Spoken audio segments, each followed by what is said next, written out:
E aí, pessoal, tudo bem? Hoje é a nossa segunda aula.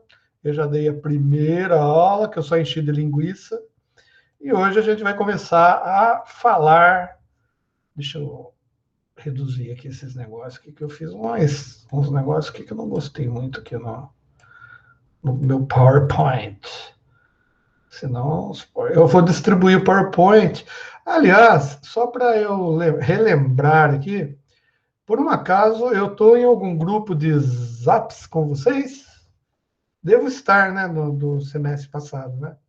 Beleza. Então é assim, eu também vou utilizar o grupo lá para passar os slides, tá bom? Para vocês. Né? Além de passar lá, eu vou disponibilizar lá nas atividades do portal e esperar que dê tudo certo. Tá bom? Então vamos apresentar aqui o negócio aqui.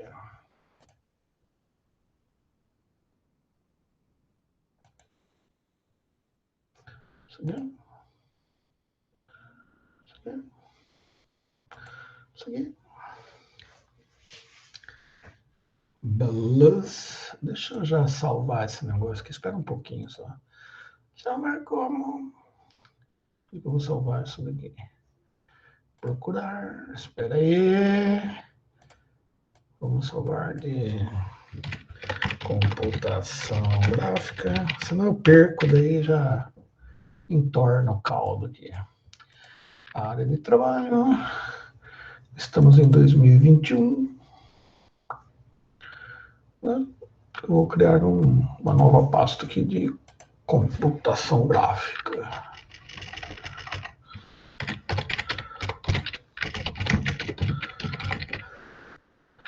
Computação gráfica.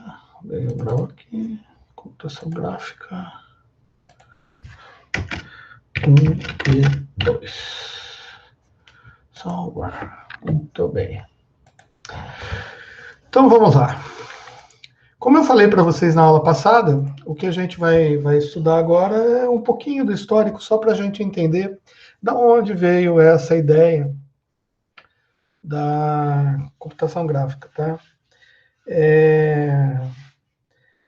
Como tudo que acontece na história, não tem uma data certa, assim, que os caras falaram, a computação gráfica surgiu aqui.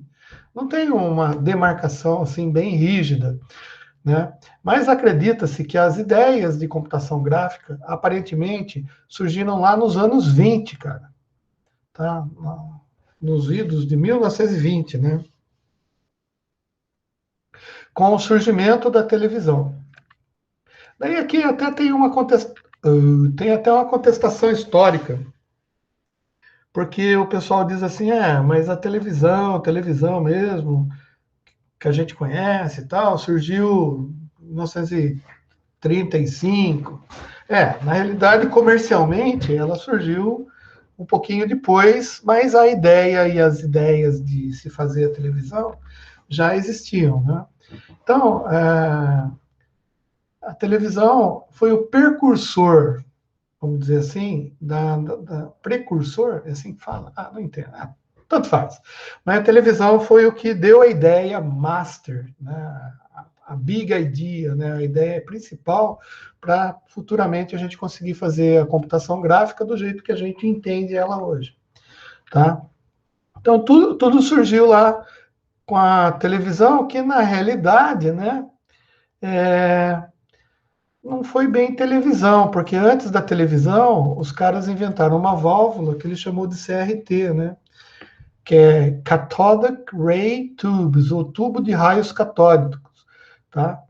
E que possibilitou eles inventarem um equipamento que chama-se osciloscópio. Bom, o que é o osciloscópio, então? Que é o que veio antes da televisão, usando as mesmas técnicas da televisão. Tá? Na realidade, naquela época, todo mundo, os cientistas, estavam estudando matemática, né? Então eles já tinham noção de como as a corrente elétrica funcionava, tá, todas aquelas histórias lá. E daí os caras pensaram o seguinte, cara, será que não tem um jeito de eu conseguir representar essas formas de onda que a gente está estudando aqui de uma maneira gráfica, né? Ah, legal, existe. Então, daí o cara falou assim, graficamente, essa fórmula aqui, tá? A gente expressa dessa maneira. Simplesmente matemática, né? Então, pelo linguajar matemático, você consegue descrever o comportamento de uma partícula em determinado espaço, sei lá o quê. Mas o fato é que as fórmulas matemáticas a gente já conhecia, né? Mas o cara queria ir além. Ele falou assim, cara, legal, mas existem fórmulas matemáticas aqui que são fáceis de eu representar graficamente no gráfico.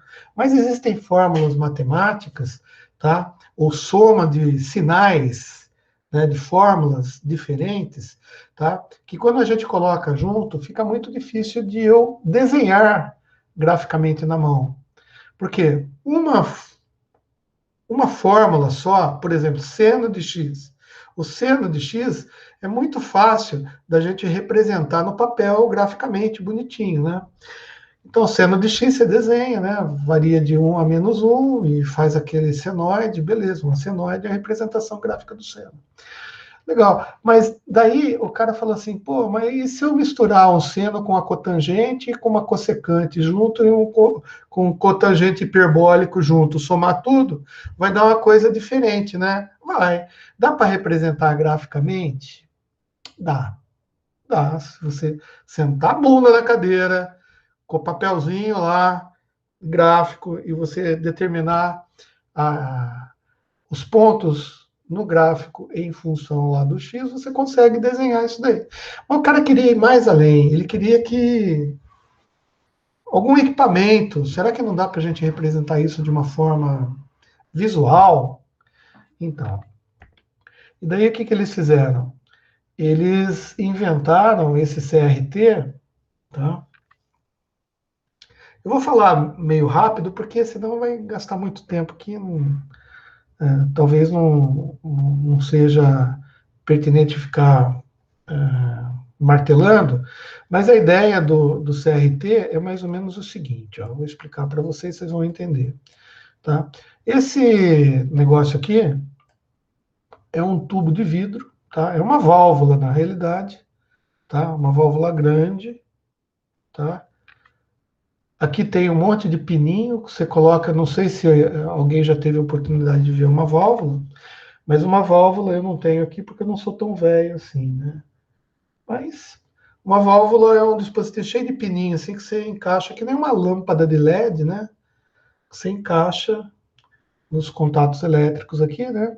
E cada pino desse daqui vai ser conectado dentro do dispositivo, da válvula, algumas, algumas coisas básicas ali que vão fazer esse negócio funcionar. Uma das coisas que é importante, que funciona nessa válvula específica, que é esse tubo de raios católicos, que eu estou tentando explicar para vocês, é a presença de um negócio que a gente chama de catodo. O catodo nada mais é do que ele é um material que, quando você submete ele a uma tensão elétrica, ele produz um feixe de elétrons. Tá? O que significa dizer? É que aqui, ó, quando você coloca eletricidade nesse negocinho aqui, tá? Aqui nessa partezinha aqui, ó, começa a ficar com um monte de elétrons aqui, tá? Fica bem, vamos dizer assim, disponível, tá? No ar, vamos dizer assim, os elétrons, tá? E daí o que que acontece? Bom, se eu tenho carga negativa aqui, que é um monte de elétron, né? Isso a gente já viu, tá? Se eu colocar uma placa aqui, ó, tá? Uma placa com, com potencial positivo, o que, que vai acontecer? Os elétrons vão tentar pular daqui para cá. E é isso que os caras fizeram. Então, eles fizeram aqui uma placa, tá? Uma placa de metal aqui, sim, ó. Tá? E polarizar essa placa com positivo. Daí o que acontecia? Você alimentava aqui, ficava com elétrons aqui, como tinha um positivo muito grande aqui, e é muito grande mesmo, os elétrons começavam a vir para cá, gerando o que a gente chama de feixe de elétrons. Então, esse branquinho que vocês estão vendo aí, é como se fosse um feixe de elétrons, que eu posso fazer até um pouquinho de uma outra cor aqui. Vamos por verdinho. Ai, meu Deus, não era isso que eu queria fazer, não. Eu queria desenhar isso daqui e colocar verdinho nesse negócio aqui. Tá? Então, isso daí é o feixe de elétrons. Nossa Senhora.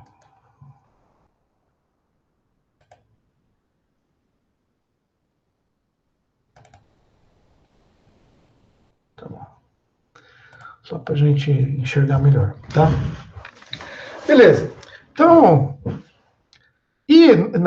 atrás dessa placa aqui, ó, de ferro, ela não é uma placa que ela não é, vamos dizer assim, inteiriça, ela é cheia de furinho, tá? É como se fosse uma telinha cheia de furinho, tá? E por trás dela, no vidro aqui, ó, os caras depositaram fósforo. Fósforo é aquele material, fósforo, não de pegar fogo também, mas é um material químico, né? Fósforo, assim, eles pulverizaram fósforo na parte de dentro desse tubo.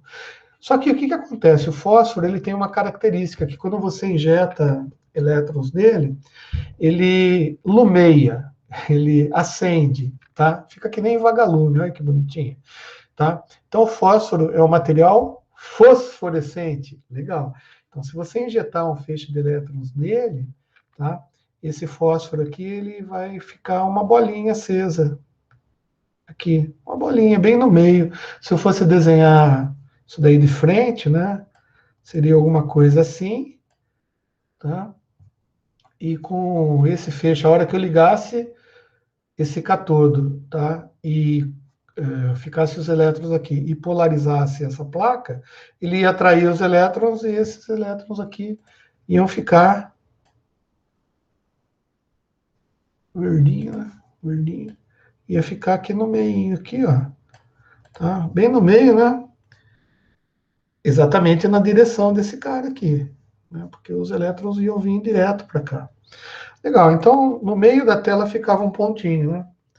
E os caras falaram assim: bom, beleza, mas é um feixe de elétrons.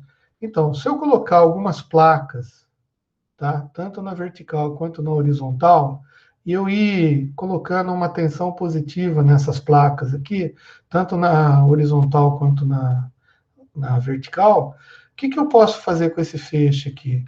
Bom, se eu colocar uma tensão positiva um pouquinho nessa placa aqui, a tendência é que quando o elétron estiver passando por aqui, ele sofra uma atração nessa placa. Mas essa atração tem que ser muito menor do que essa, porque senão o elétron vai pular para cá, né? Então a gente coloca uma tensão baixinha aqui, e daí a gente faz com que o elétron que sai daqui, tá? Ele sofra um pequeno desvio perto dessa placa.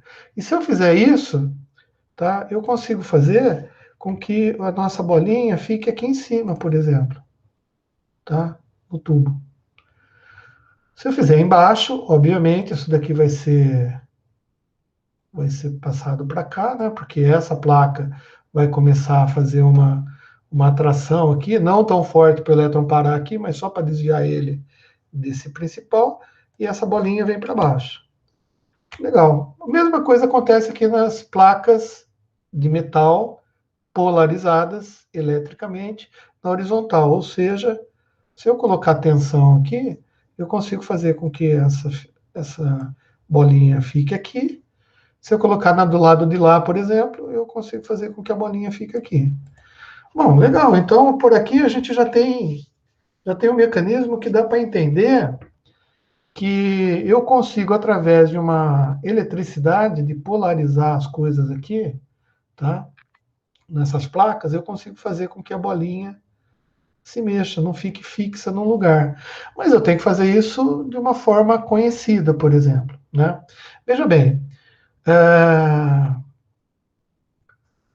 se eu colocar aqui, chamar isso daqui de placa de deflexão vertical e vou colocar um sinal aqui, vamos imaginar assim, sendo um seno, né? Um sinal elétrico, como se fosse um seno, com uma tensão bem baixinha aqui, ou seja, isso daqui vai ficar mais positivo, né? Daí o elétron vai vir para cá, e quando ficar negativo aqui, aqui vai ficar mais positivo, o elétron vem para cá. Se eu colocar isso daqui nessa plaquinha, eu teria a bolinha fazendo para cima e para baixo. Apesar de eu ter colocado um sinal senoidal, vocês conseguem entender que a bolinha fica para cima e para baixo? Porque a tensão do seno está indo para cima e para baixo. Concorda? Vai até 1, depois volta, vem até -1, depois volta a 0. Vai a 1, vem até -1, volta a 0. Ou seja, a bolinha ficaria fazendo isso daqui. Ó. E a frequência com que a bolinha ficaria fazendo isso daqui é exatamente a frequência de quantos ciclos estaria envolvidos lá no seno, a frequência angular, mas não vem ao caso para a gente isso daí, não, os termos técnicos, né? Bom, só que é o seguinte, cara, o fósforo ele tem uma capacidade de reter a luminosidade, a luminescência dele, ou a fosforescência. Então, na medida que se eu aplicar um sinal senoidal nessa placa e a bolinha vai para cima e para baixo, tá? Na hora que ela estiver vindo para baixo, tá? O fósforo ainda vai ficar aceso. Por exemplo, quando a bolinha estiver aqui, provavelmente o primeiro fósforo lá, a primeira bolinha, vai começar a se apagar, tá? E daí a segunda e assim por diante, né? Ou seja, eu vou ficar com rastro aqui. Igualzinho aquele efeito de rastro de mouse que vocês já devem conhecer na computação, né? Porque você coloca um rastro, o mouse passa assim, fica um monte de mousezinho atrás, né? Mais ou menos isso. Só que, dependendo da frequência... O que é esse arquivo Jamboard? Bonito, hein? Você quer que eu desenhe lá, Matheus? Qual que é a sua ideia aí? Explica aí para mim. O que você quer com isso? Tá? Bom, o final é o seguinte. Aqui a gente vai ficar com rastro, tá? Beleza. E veja bem, se eu colocar um seno aplicado nessa placa também, tá? E apagar e tirar esse sinal, entendeu? Beleza, cara, entendeu? Daí, o que vai acontecer? A bolinha iria ficar na horizontal, vocês concordam comigo? Beleza. Então, é o seguinte, ó. Se eu aplicar aqui, vai ficar para cima e para baixo. Se eu aplicar aqui, vai ficar na horizontal. E da mesma maneira, vai ter o rastro, certo? Agora, se eu aplicar as duas senoides aqui juntas, nesse negócio, o que vai acontecer com a bolinha? Porque a hora vai ter um pouquinho mais positivo para cá, e vai ter um pouquinho mais positivo para a esquerda, por exemplo. Depois vai ter um pouquinho mais negativo para a direita, para cima e para baixo. Olha, se eu colocar duas frequências exatamente iguais, isso daqui vai fazer uma bola. Uma bola. Ou seja, o que eu quero mostrar para vocês é que, com esse dispositivo que descobriram lá, inventaram em 1920, já dava para, através de um controle elétrico nessa placa e outro controle elétrico nessa placa, desenhar figuras nessa tela. Dava para desenhar uma bola, dependendo da função matemática elétrica, né, que eu aplicar aqui, nessa placa e nessa placa, eu consigo fazer várias figuras diferentes. Que só vai depender, tá, da parte matemática que eu colocar aqui. Essas figuras aqui foram estudadas, veja bem, por conta de simplesmente desenhar uma função matemática. Vocês lembram de onde surgiu a ideia? O cara fala assim, eu estou estudando eletricidade. Pô, dá para a gente desenhar no papel isso daqui. Não tem nenhum jeito de eu conseguir desenhar essa função seno, por exemplo, num negócio visual, que eu não precisasse de papel para fazer isso. Sim, inventaram esse tubo. E eles descobriram que se colocasse, tá, o seno aqui, a bolinha ia ficar para cima e para baixo. Se colocasse o seno aqui, a bolinha ia ficar para o lado. Mas se juntasse o seno com o seno, tá, um seno em X e um seno em Y, se eles tivessem a mesma frequência, tudo bonitinho, eu conseguiria fazer uma bolota. Tá? E com isso, eles começaram a pensar, pô, então se eu aplicar funções matemáticas aqui, dependendo das funções matemáticas que eu aplicar, eu vou conseguir fazer qualquer desenho que eu queira. Tá? E é isso mesmo que acontece. Qualquer desenho que ele queira. Tá? E na realidade é aqui que é o esquema aqui. Ó. Tá? Ou seja, só mudando as funções matemáticas ali, eletronicamente, obviamente, né? Você gera, de alguma forma, uma função matemática, elétrica, e coloca ali e o negócio funciona. Poxa, então, cara, os caras começaram a falar, pô, que legal, né? Então dá para a gente desenhar triângulo? Dá para desenhar triângulo? Dá, é só saber qual é a função matemática que forma isso em x e y, tá? E a gente consegue desenhar qualquer figura, tá? Então, o primeiro dispositivo de computação gráfica que surgiu no mundo. Isso, exatamente, Diego. Veja bem, aquela luzinha de criança onde você tem o X e o Y para você mover o cursor e ele vai desenhando, tá? A ideia daquilo se baseou exatamente, não sei se exatamente, né? Mas, assim, derivou dessa ideia que os caras tiveram lá em 1920, tá? Só que lá os caras estão fazendo de uma maneira elétrica e num tubo que eles acabaram de inventar com fósforo por dentro. Então eles juntaram a eletrônica, tá, com o conhecimento matemático para fazer figuras, tá? E daí esse dispositivo veio a ter o nome de osciloscópio, porque o osciloscópio é um aparelho eletrônico, ele existe hoje ainda em dia, tá? Ele serve para medir exatamente a amplitude de um sinal. Só que como ele faz para medir essa amplitude do sinal, se no osciloscópio a gente coloca o sinal só em X, por exemplo, tá? Porque aqui, ó, ele não está formando uma figura fechada, tá? Então, o que que acontece? É que eu tenho o que a gente chama usou no Senaizão, né? Então, a gente tem o que a gente chama de varredura. Bom, então, para formar um sinal aqui, eu tenho que fazer com que a bolinha, na parte horizontal, ela flua daqui para cá, concorda? Tá? E na parte da vertical, eu tenho que colocar uma tensão que faça aquele vai e volta. Tá? Bom, e daí a gente mexe em frequências, né? Porque se eu aumentar a frequência do meu sinal aqui de varredura, que é o meu sinal da horizontal, eu posso fazer com que esse sinal seja mais comprimido, assim, né? Fique com várias.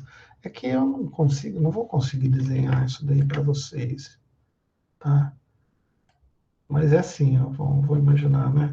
Que eu consiga fazer com que ele fique assim, ou consiga fazer com que ele fique mais largão, tá? Na tela. E vamos limitar a tela, né, num tamanho fixo aí, só para vocês entenderem, né? Ou seja, esse equipamento que existe hoje ainda, e a gente usa bastante, tá? Ele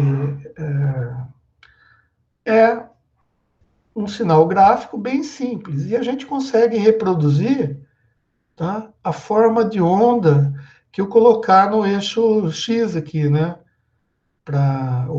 Na realidade, no eixo Y, porque o eixo X é o que a gente chama de varredura, né? Se eu aumentar a frequência de varredura, vai diminuir esses picos aqui. Se eu diminuir a frequência de varredura, vai aumentar os picos, né? Então, no equipamento, ele só serve para medir, tá? Mas, você vê como que é o negócio? Os caras estudaram isso de tal maneira tá?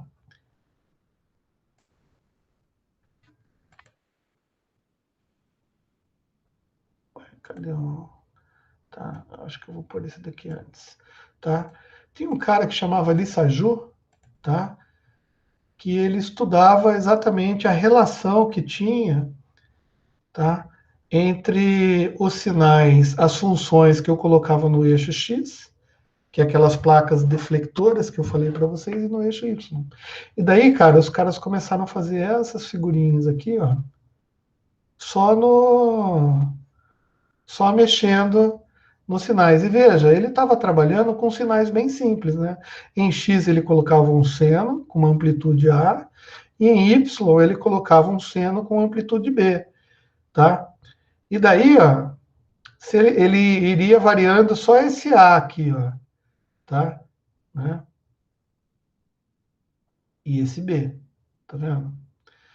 E daí, se o A valesse 1 e o B 2, a gente teria uma figura assim, ó.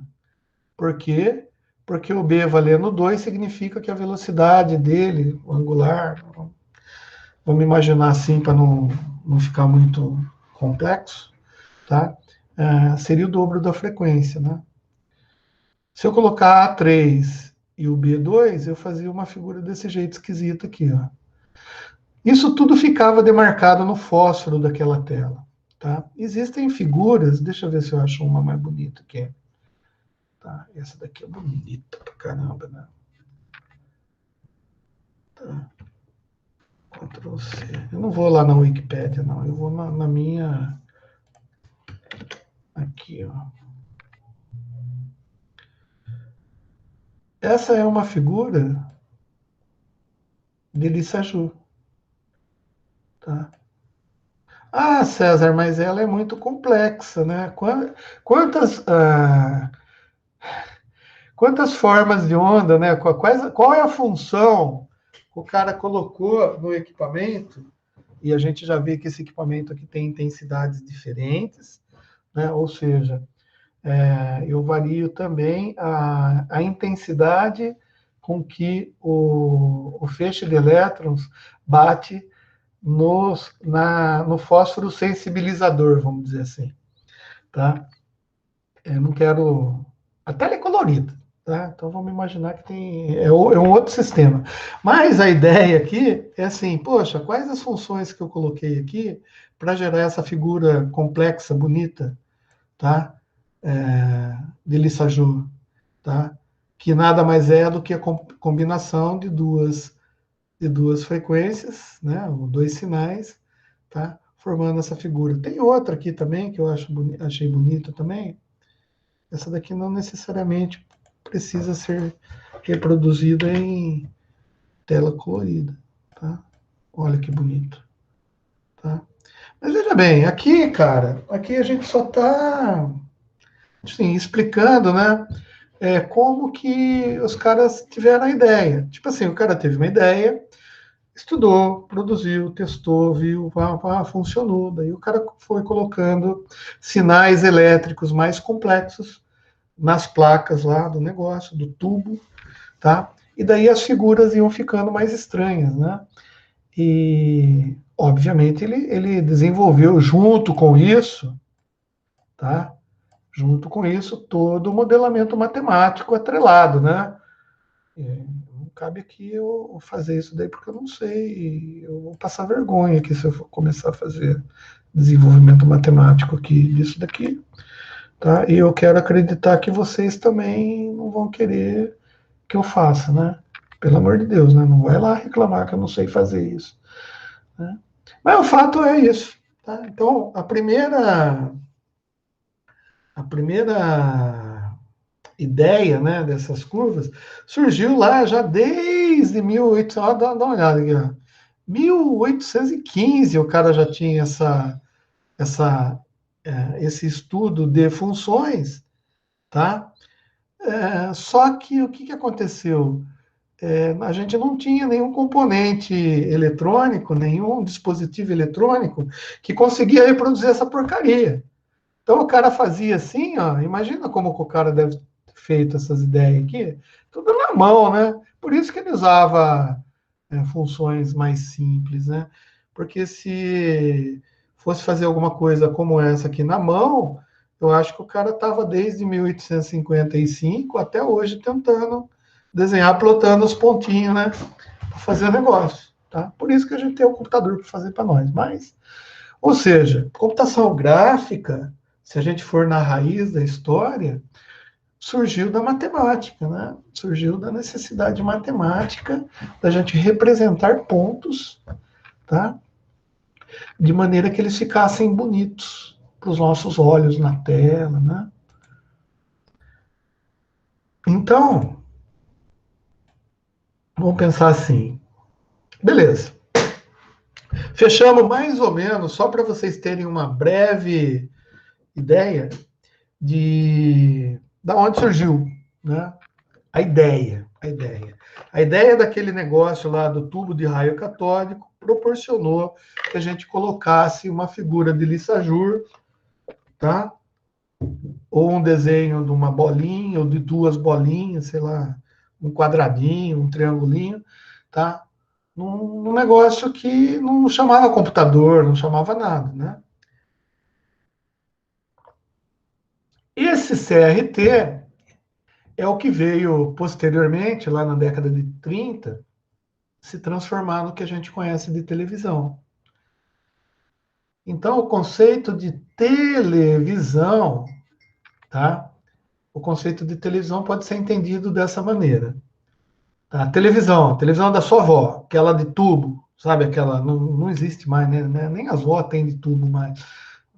A ideia era essa: você tinha um sinal de varredura, que é um sinal colocado lá no eixo X, tá? Que ficava varrendo a tela, e um outro sinal que fazia a variação de amplitude no sinal de vídeo, tá?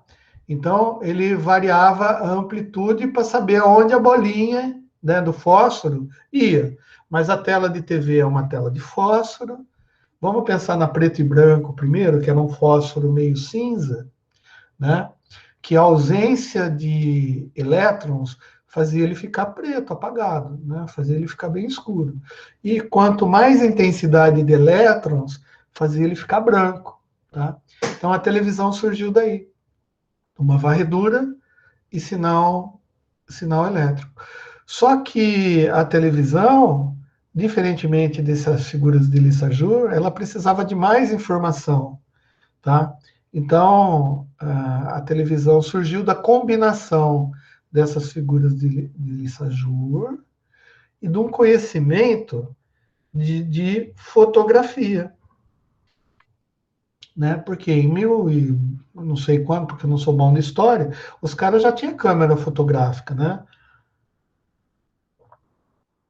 Então, como que era a câmera fotográfica naquela época? O cara tinha um filme sensível, tá? E ele deixava passar luz, né, por um buraquinho e sensibilizava o filme. Daí ele revelava, né, e ampliava num papel e você via a foto. E o que que a foto era? Era a impressão da imagem que passava por um furinho e que batia lá. Só que para fazer isso daí, a gente tinha que entender um pouquinho como que o olho humano funciona, né? Então vamos ver aqui, tá? Vamos pensar um pouquinho em imagem em cores, tá? E a nossa preocupação agora é entender um pouquinho, muito pouco, de como o nosso olho humano vê as coisas, tá? E outra pergunta que é pertinente para a gente é como reproduzir as coisas para que o nosso cérebro entenda como sendo as coisas que a gente estava vendo com o olho humano, tá? Então a gente vai passar de uma ideia, né, de, de dados. Eu nem vou trabalhar com isso agora, tá? Mas imagina assim, a computação gráfica, na realidade, ela pode ter duas coisas, né? Ela pode ser duas coisas. Ela pode ser uma representação de algo existente, eu estou falando da figura de Lissajous, a gente está trabalhando, né, com fórmulas matemáticas hipotéticas, mas quando a gente traz para imagens, né, que a gente vai ver, ela pode reproduzir uma cena qualquer, né, tipo uma câmera de televisão, a gente já sabe, né, reproduz lá eu falando para vocês, tá? Mas a gente também, em computação gráfica, a gente tem a possibilidade de sintetizar uma imagem, né? O que é sintetizar uma imagem? É pegar um computador, que nem a gente está aqui, com o PowerPoint aqui, né? E fazer assim, eu vou desenhar um Mickey, tá? Então o que você está fazendo aqui? Você está simplesmente fazendo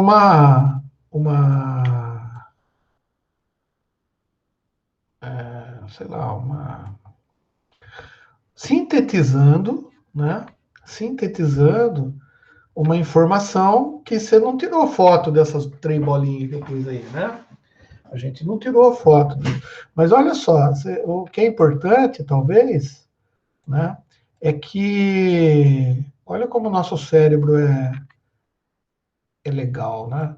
Porque se eu colocar isso daqui e mostrar para você, se eu fizer na proporção certa, tá? Você vai, a não ser que você esteja em outro planeta, eu acho que você vai reconhecer que isso daqui é o símbolo é a silhueta do Mickey Mouse, né? A não ser os pessoal que não conhecem. Talvez o cara veja o Pink, né? Do Pink Cérebro, ou então quem é mais velho vai ver o Super Mouse, não sei. Mas, assim, a grande maioria vai lembrar ou vai assimilar que essa imagem que foi sintetizada por mim, criada por mim aqui, ó, parece o Mickey, né? Legal. Só que tem um detalhe aqui, o Mickey, para você aí, ele deve estar num vermelho escroto. Agora ele está num preto, certo? Mas eu posso fazer esse Mickey aqui se transformar em, se eu achar aqui o negócio, em uma cor bem bonitinha, assim, ó, roxinho. Olha que maravilha. O Mickey roxo, tá? O que eu quero dizer para vocês é que a gente vai ver mais além que a gente pode pegar, transformar dados existentes ou informações existentes, tá? Trabalhar com informações existentes e trabalhar com informações produzidas por nós mesmos, dentro do computador. Antes, então, até o momento histórico que a gente está, cara, o cara só queria desenhar uma figurinha, um triângulo. Ele não queria fazer filme da Marvel, né? Aliás, ele nem sabia que ia ter filme da Marvel naquela época. Ele só queria representar um meio de representar uma função desenhada. Ele não, aliás, ele não tinha nem ideia de que mais para frente algum idiota ia pensar naquilo e falar assim: pô, se a gente consegue desenhar a função, pô, se eu desenhar uma peça de um motor, uma arruela, e quiser representar essa arruela no meu dispositivo lá no meu CRT, eu vou conseguir, tá? Então, o negócio. Mas para tudo, né? É importante que a gente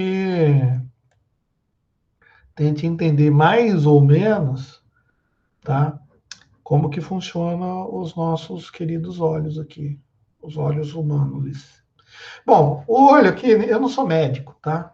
Não sou médico, mas vamos imaginar, faz de conta que eu entendo desse negócio, hein? E a gente vai conversar sobre como o olho humano funciona.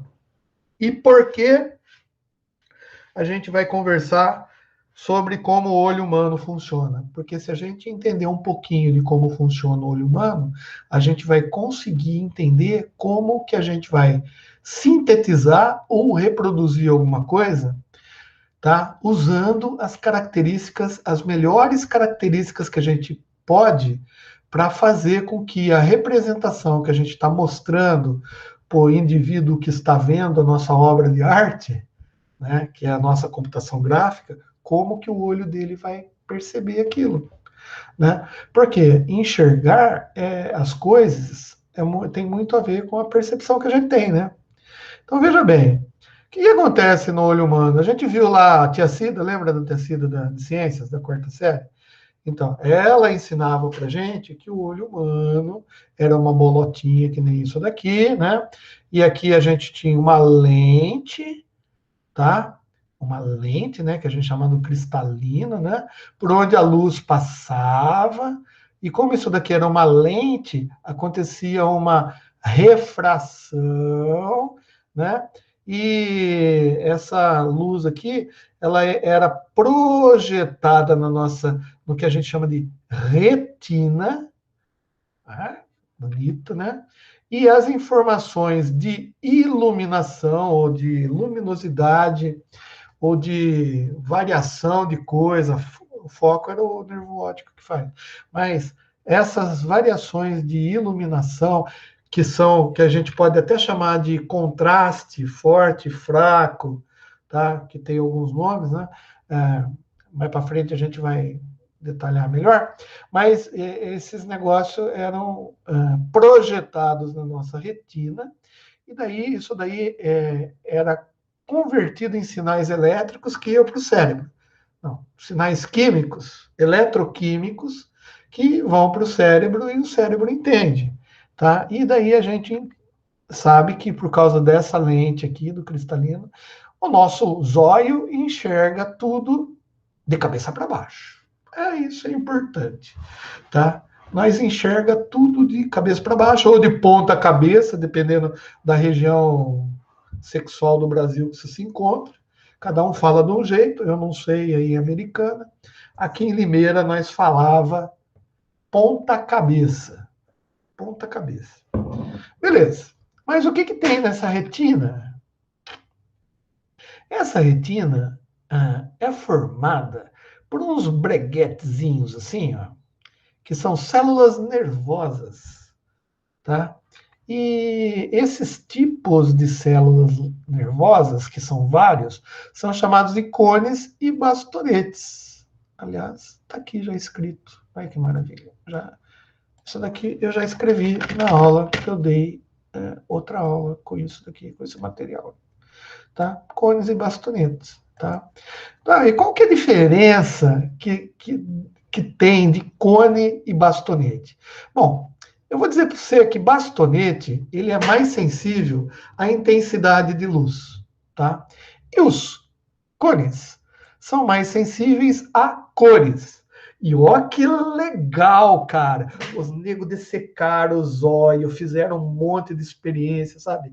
Aqueles caras que cortavam olho de sapo para ver isso, né? Os caras descobriram, moçada, que no olho humano, tá? A gente tem cones que são mais sensíveis a irradiações luminosas, vermelhas, verdes e azuis. Essas cores, vermelha, verde, azul, lembram vocês, estudantes de computação, de alguma coisa? O nosso querido RGB, né? Red, Green and Blue, derivou do estudo do olho humano, tanto na computação quanto na televisão. Isso, é isso aí, Diego. Da onde veio o RGB? Foi algum ser marciano que chegou aqui na Terra e falou: gente, vamos fazer computação e a gente vai dividir as cores em RGB. Né? Por quê? Não podia ser, sei lá, amarelo, pink e verde. Não, eu quero RGB porque estou mandando. Não, essas coisas derivam de experiências, moçada, derivam de análise. Ninguém faz as coisas. A ciência importa. É a ciência, gente, é a ciência que faz. Né? Rafael, não complica, fio. Não complica. A gente vai chegar lá, tá? CEMIC é outra história. Né? CEMIC é outra história. Tá? Agora você vai vir falar ainda, mas tem aquela FF, FF, FF, FOF, FOFOF. Não, não vem com essa não, cara. Primeiro vamos tratar do básico do básico. Aliás, básico do básico é He-Man, cara. Eu tô assistindo He-Man no Netflix, cara. Legal. Eu assistia quando era criança, né? 14, 15 anos. Agora estou assistindo He-Man. Então vamos começar do básico. Tem tudo a ver, né, o He-Man com isso, né? Beleza. Bom, olha só, tem algumas coisas que interessam pra gente, tá? Primeiro, o nervo óptico. O nervo óptico, cara, é um nervo, são células nervosas, diferentemente, são células, diferentemente dos cones e bastonetes, que estão no entorno do olho humano. Eu vou pegar o meu nariz de palhaço aqui para mostrar para vocês uma coisa. Olha o que acontece com o meu nariz. Vocês estão vendo o nariz de palhaço? Então, né? Parece não sei o que lá, o Comicone. O negócio é o seguinte, ó, se eu apertar aqui, ó, o que acontece, cara? Tô apertando, hein? Ó, abriu a boca. Vou soltar, hein? Ó, diminuiu a boca. Então tem nervos laterais que fazem isso com os olhos. E tem nervos lateral, encimal e baixal. Eu não sei como que fala isso. Ó, olha que legal, cara. Ó.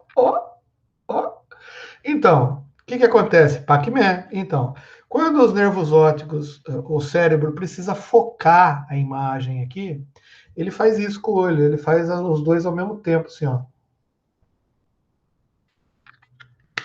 Entendeu? E daí o que acontece? Quando ele faz isso, ele vai diminuindo ou aumentando a distância focal aqui, por causa da contração do olho. Por isso que quando a gente fica velho, a gente fica meio cegueta. Porque você sabe, né? Os velhos, os nervos não funcionam, que nem os meus nervos não funcionam tão bem quanto funcionava antigamente, entendeu? Eu, por exemplo, se eu levanto uma caixa de cerveja agora, dá dor no músculo, porque os meus nervos tá meio velho, né? E o nervo do olho é a mesma coisa, a gente vai ficando cego com o tempo, né? Então, a cegueta nossa, que tem que pôr lentes corretoras, tá? Acontece porque o nervo óptico deixa de ter o vigor para fazer o globo ocular, porque é pouquinho, gente. Eu fiz aquilo no narizão lá, mas assim, o nervo óptico ele tem uma força, tá? Que ele faz ali para fazer o olho esticar ou afinar, tá? Para fazer o foco aqui, né? E a gente tem uma capacidade também de. Mas não é o caso.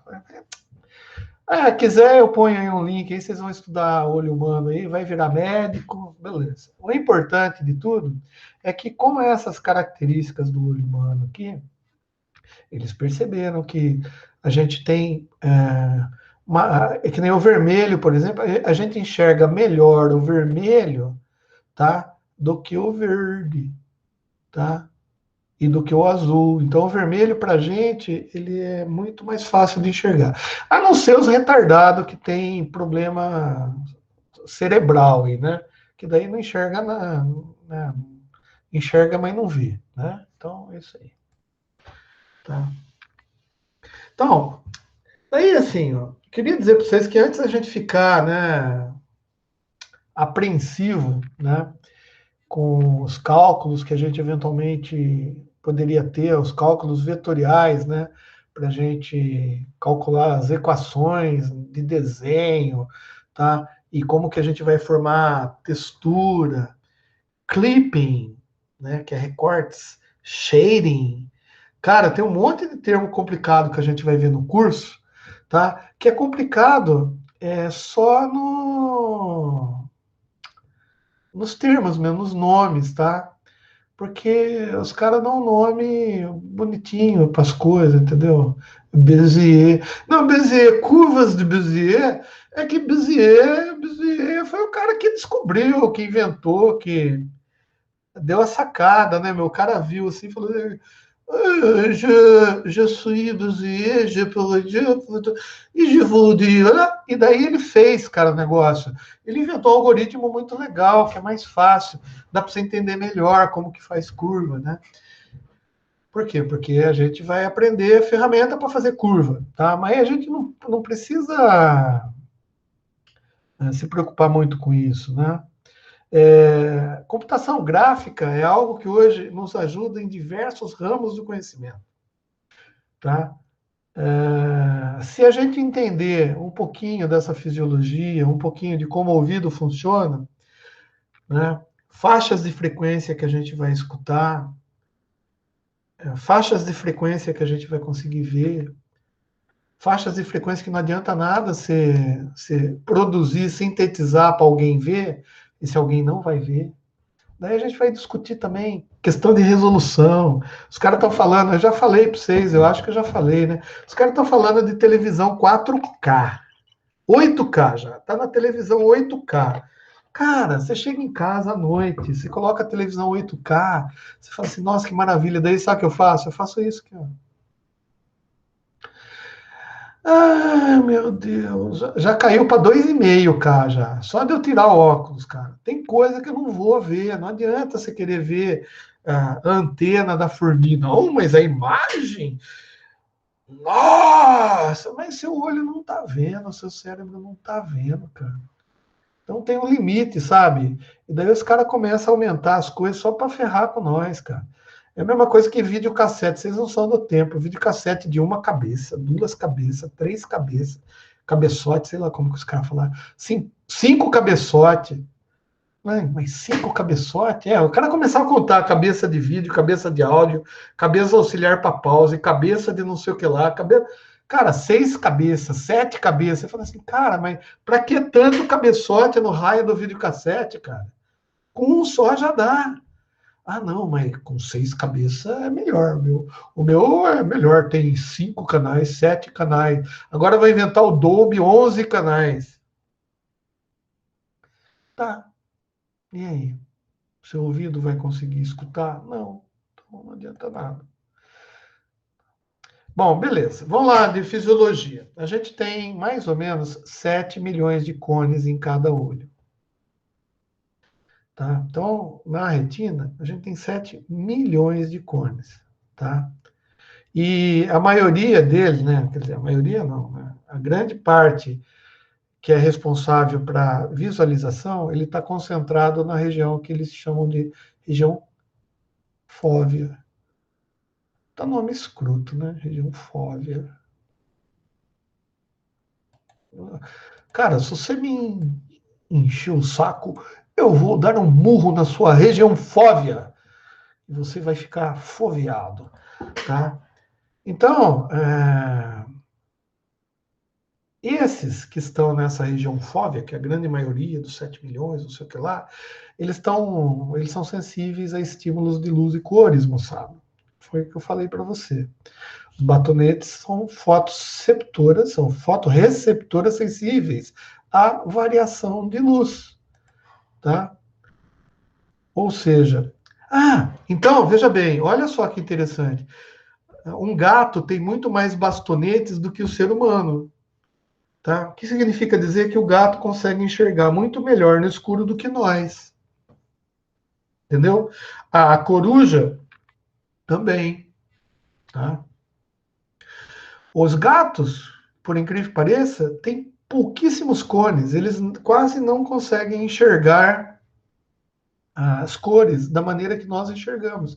Vocês lembram que a gente tem o RGB, né? Os cones R, G e B no nosso olho. E os gatinhos, coitado, eles não devem ter, né? Os cachorros também não.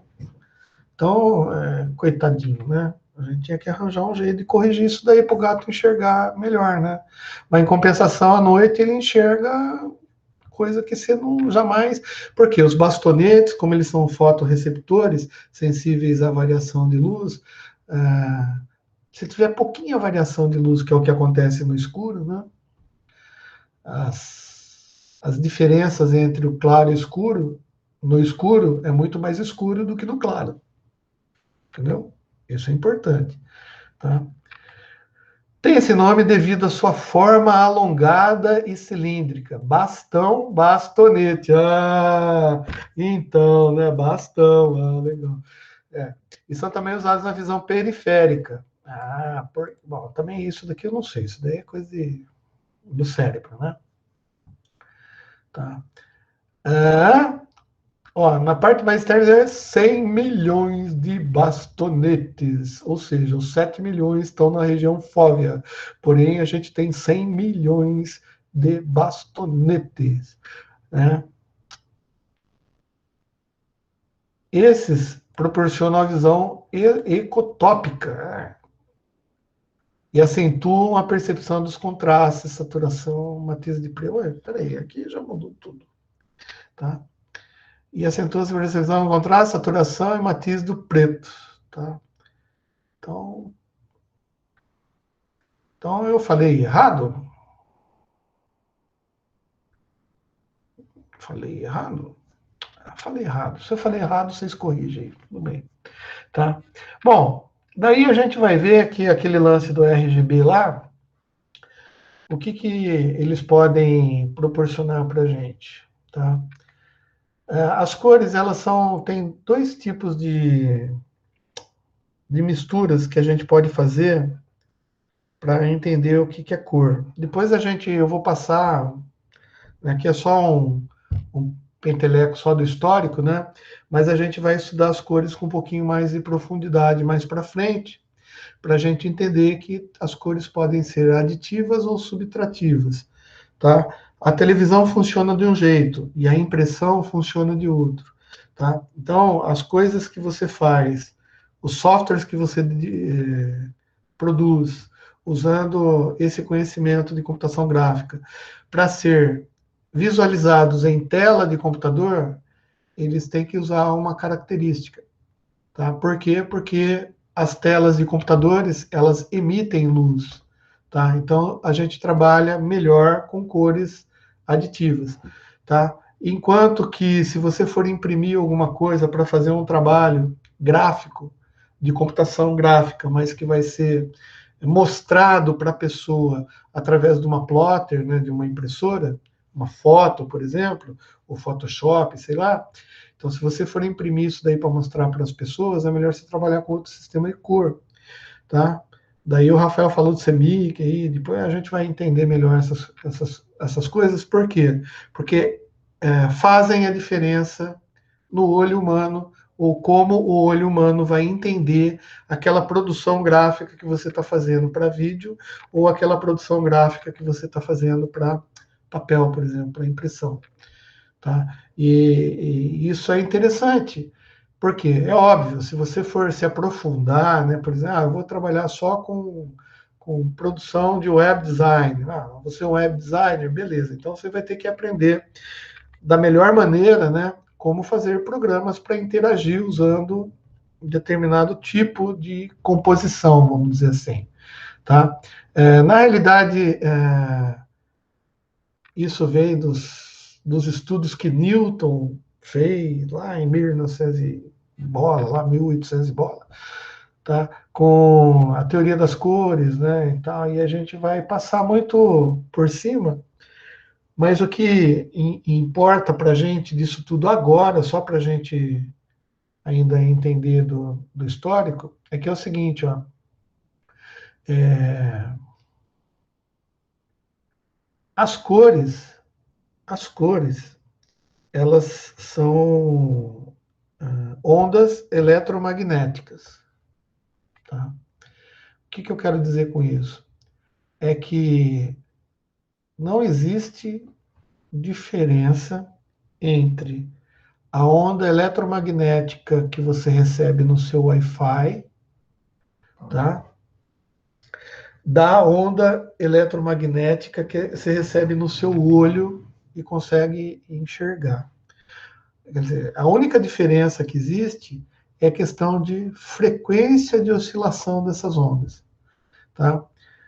E também eu posso afirmar que não difere muito, tá? De ondas de baixíssima frequência, que talvez você até consiga escutar. Tá? Então, esse conceito de onda é uma discussão, onda partícula, onda eletromagnética, né? É um conceito muito discutido na ciência, né? E em tempos diferentes, uma teoria prevalecia sobre a outra. Até que chegou o Einstein. Einstein que chegou a... Não, Einstein ferrou de novo com a história. Lenz foi um cara que conseguiu juntar essas duas teorias, tá? Mas é outra história. O fato é que as cores, na realidade, como são frequências, cada cor ela tem uma frequência fundamental diferente, a frequência básica, tá? Então, se você colocar no espectro de frequências de tudo que existe na natureza, desde a frequência de vibração lá dos átomos até a frequência de vibração que a gente recebe das estrelas, por exemplo, as ondas gama, né, os raios gama que a gente fala, a ultravioleta, infravermelho, tá? Tudo isso são frequências diferentes que atuam de maneira diferente no organismo nosso, né?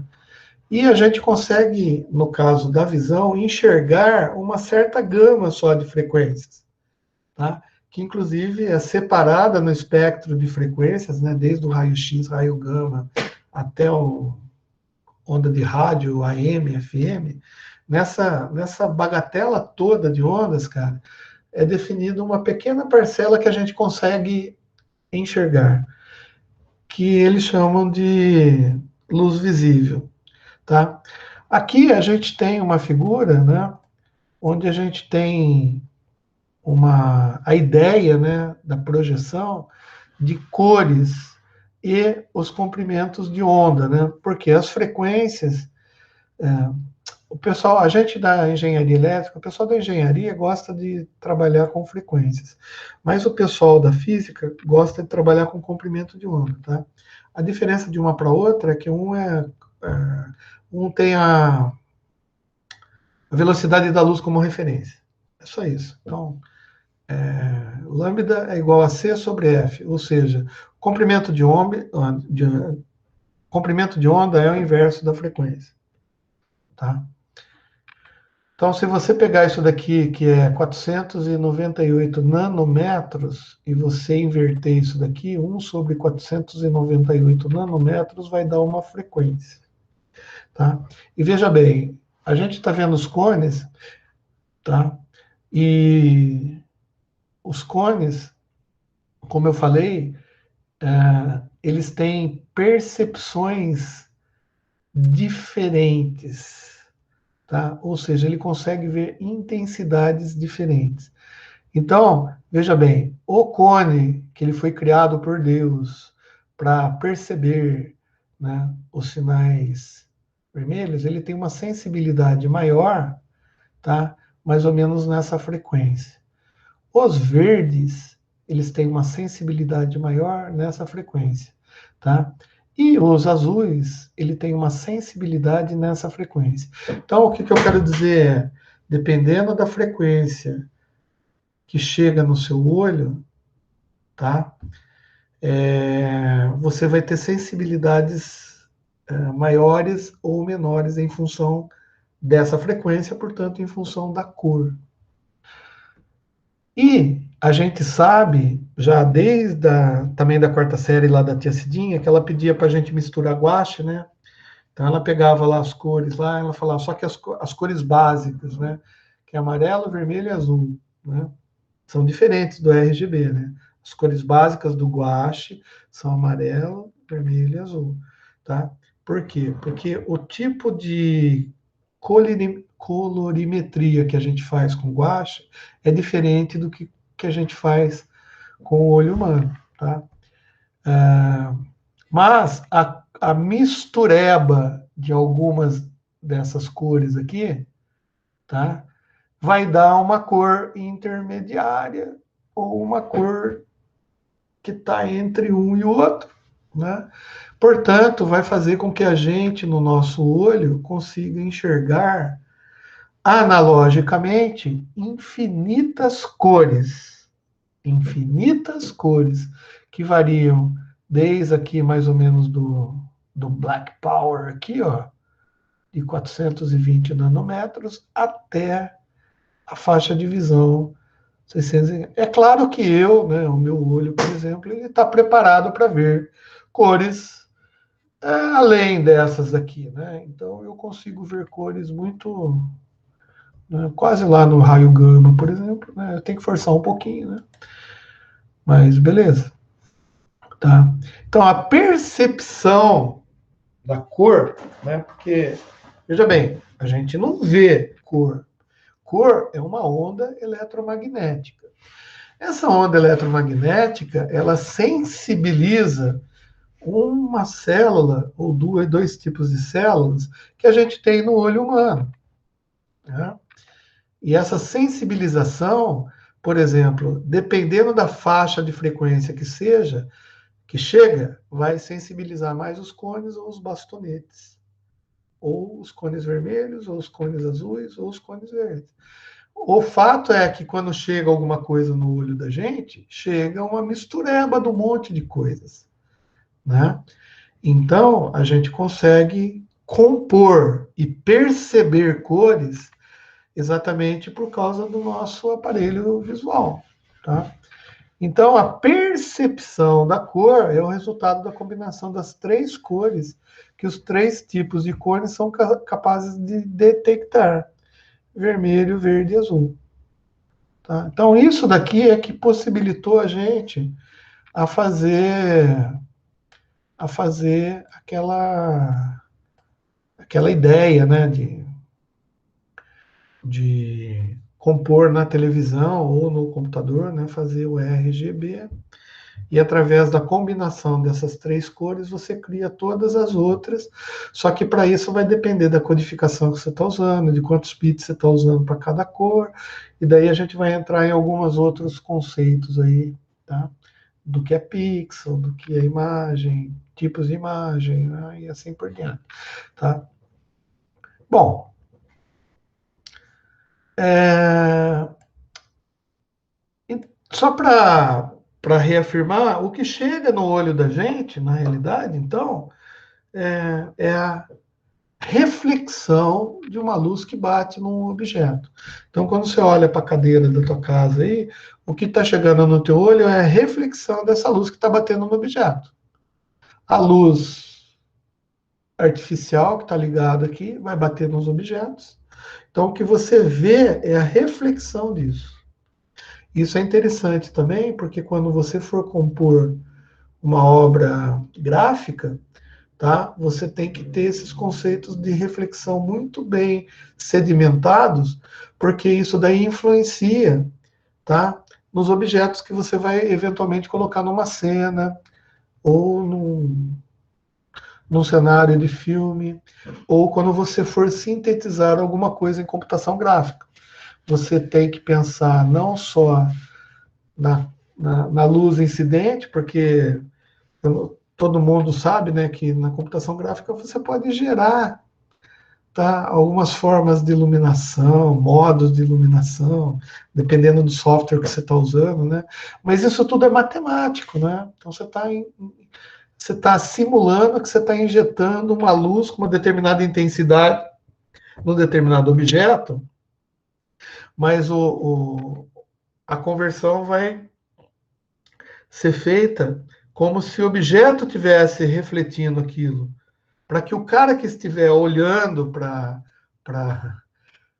a obra de arte, vamos dizer assim, ele veja exatamente o que você quer que ele veja, não o que ele vai ver efetivamente. Está dando muito, tá dando para entender esse conceito, tá? De reflexão, isso é muito importante. Tá? Outra coisa que é importante também, né, é que a gente tem fontes de luz, que nem a tela do computador, ela é uma fonte de luz. Uma luz colorida, um lampadinho, um LED, não sei o que lá, é uma fonte de luz. Tá? Então, os nossos olhos, eles percebem fontes de luz de maneira diferente do que luz refletida. Tá? Então, a tela do computador é um elemento emissor de luz. E a gente tem que entender isso daí, Porque o tipo, lembra que eu falei dos tipos de mistura, né? Aditiva ou subtrativa, tá? Dependendo do tipo de trabalho que você está fazendo, tá? Você vai usar um ou outro tipo de configuração de luz. Então, se é uma coisa para tela de computador, né, você vai ter que trabalhar com emissores de luz. Tá? Para quê? Por que toda essa preocupação? Por que, que a computação gráfica se preocupa com isso? As fontes de luz emitem a frequência específica da cor, Diego. Tá? Agora, você pode ter uma fonte de luz que emita uma luz que não são as três básicas, por exemplo, certo? Tá, mas como que o nosso olho vai entender aquela frequência? Vocês lembram? Lá é aquela curvinha, né? Tá vendo? A gente só tem sensibilização para azul, para green, né? Vermelho, verde e vermelho, tá? Só que assim, se você emitir uma luz nessa frequência, tá? Dá uma olhada onde que eu vou ter a sensibilidade. Então, a gente vai. Na realidade, o que eu quero dizer é o seguinte: é, a luz que a gente vai enxergar, né, nessa frequência aqui é X% de azul, X% de verde e bem pouquinho de vermelho. Tá vendo? E a gente vai ter a sensação e a percepção que a cor que a gente está vendo é um azulzinho meio esquisito aqui. Tá vendo? Um roxo. Não sei que cor que vocês estão vendo aí. Para mim, eu estou vendo um roxo. Né? Que nem o azul aqui, por exemplo, tá vendo? Não é aquele azul que nem esse azul desenhado, que nem esse azul aqui do, do meu canal, né? Que nem, sei lá, esse azul do microfone aqui. Você entendeu? Né? Agora, você pode emitir essa frequência. Né? Mas o olho, ele vai perceber que está vindo essa frequência por causa da sensibilização que essa frequência causa no azul, no verde e no vermelho.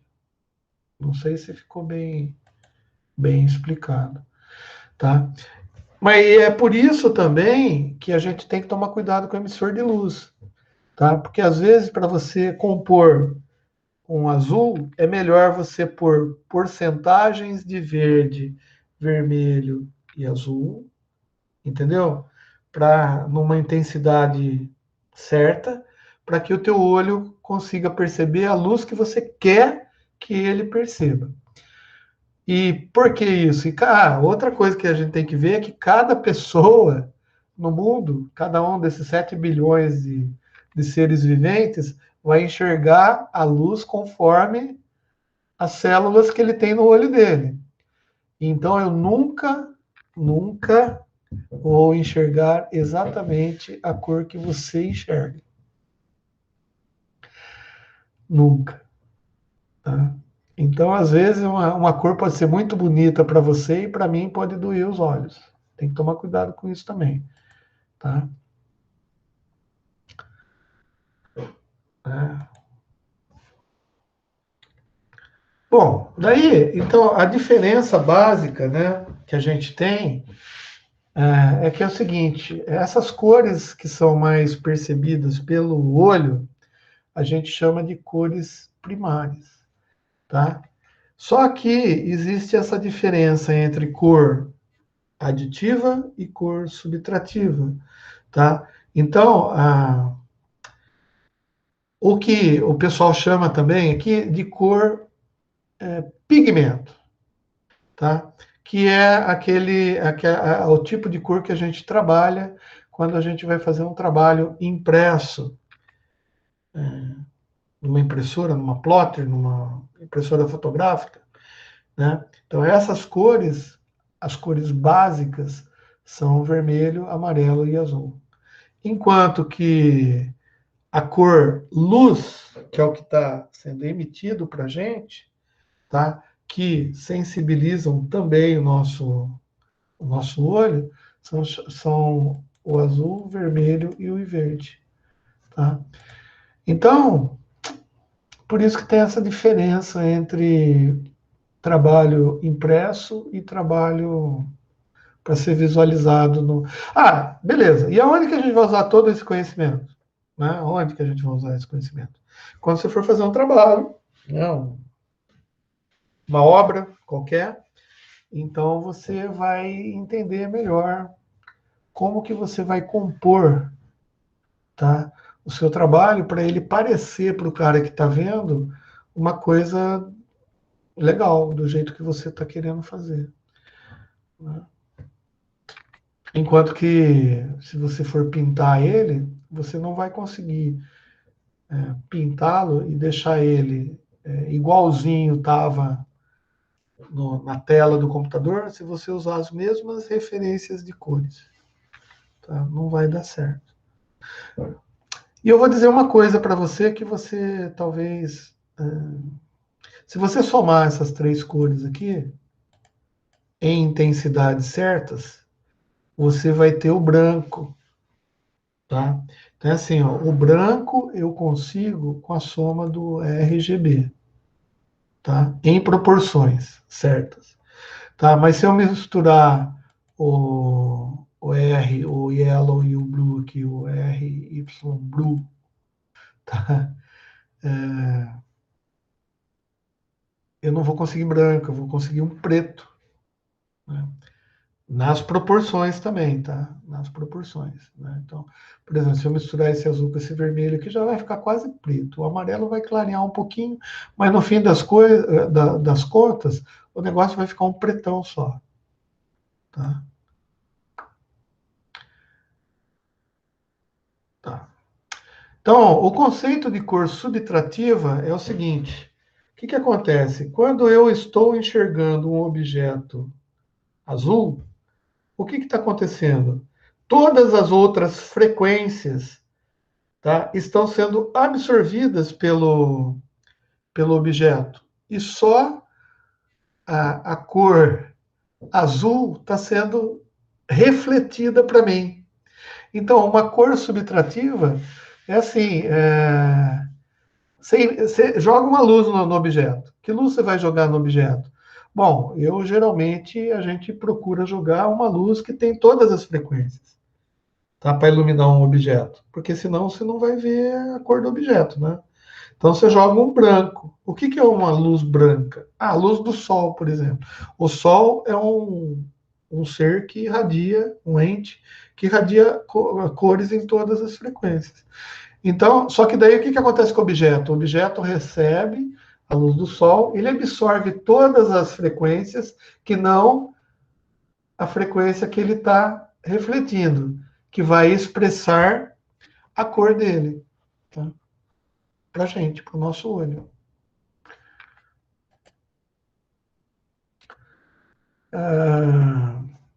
E o que acontece com as outras frequências que o objeto absorve?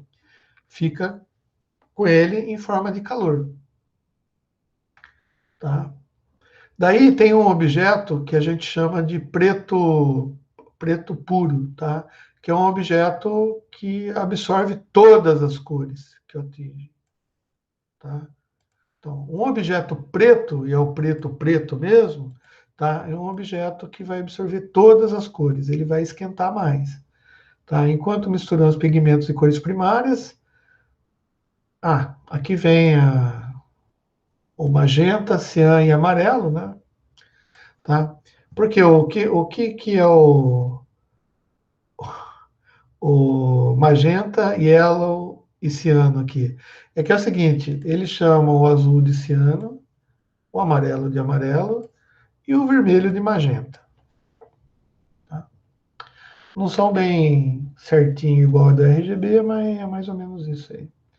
Então, são cores de pigmentos. Né? Então, portanto, numa impressão, a gente vai usar o CMKY.